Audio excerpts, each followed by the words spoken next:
આગળ વાત જસદણની કરીએ। જસદણના ડોડિયાળા ગામમાં પુલનું કામ છેલ્લા ઘણા સમયથી ચાલી રહ્યું છે, પરંતુ હજુ પણ આ પુલનું બાંધકામ અટવાયેલું છે, જેના કારણે લોકોમાં ભારે રોષ જોવા મળી રહ્યો છે। 500 થી 700 ખેડૂતોને ભીલડી તરફના ખેતરોમાં જવા માટેના રસ્તા પર પુલ બનાવવાનું કામ 3 વર્ષથી ખોરંભે ચડ્યું છે। 17 લાખના ખર્ચે શરૂ થયેલું આ કામ 80% બાકી હોવાથી ખેડૂતો અને રાહદારીઓ તથા પશુપાલકોને હાલાકી થઈ રહી છે। વરસાદી મોસમમાં લોકો પુલના અભાવે જીવના જોખમે રસ્તો પાર કરે છે। પૂર્વ સરપંચના સમયે કોઝવે બનાવવાની યોજના હતી, પરંતુ નવા સરપંચે તેને 3 નાળાવાળા ગરનાળા તરીકે બદલી દેતા કામ બંધ થયું।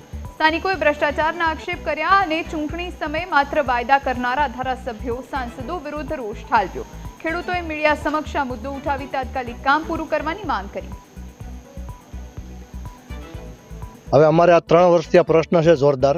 ડોડિયાળાથી બિલડીને જોઈન્ટ કરતો રસ્તો છે, એમાં ખેડૂતો ઓછામાં ઓછા 500 ખેડૂત છે, એને કાયમ આવવા જવાની પૂરી તકલીફ છે અને ડાયવર્ઝન અત્યારે બીજાના ખેતરમાંથી અમે કાઢેલો છે।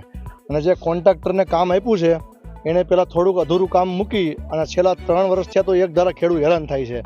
અમે અમારા 100 ખર્ચે જે ધાબી બનાવેલી હતી ને એ લોકોએ તોડી નાખી।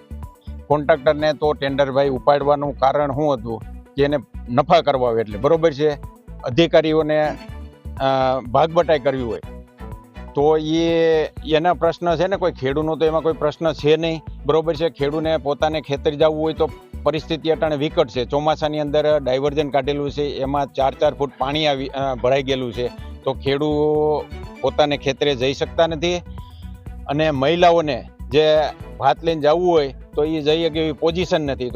અમે જો ડોડિયાળા રહી છીએ અને બિલડી અમે કામે જવામાં અમારે બહુ તકલીફ થાય છે અને આ 3 વર્ષથી આ પુલનું કામ હાલે છતાંય પૂરું કર્યું નથી અને અમે થાકી ગયા છીએ। હાવ નાના છોકરા મૂકીને ઘેરે કામે જઈએ છીએ તો અમારે ઠેઠ રામ ફરીને જવું પડે, બહુ તકલીફ।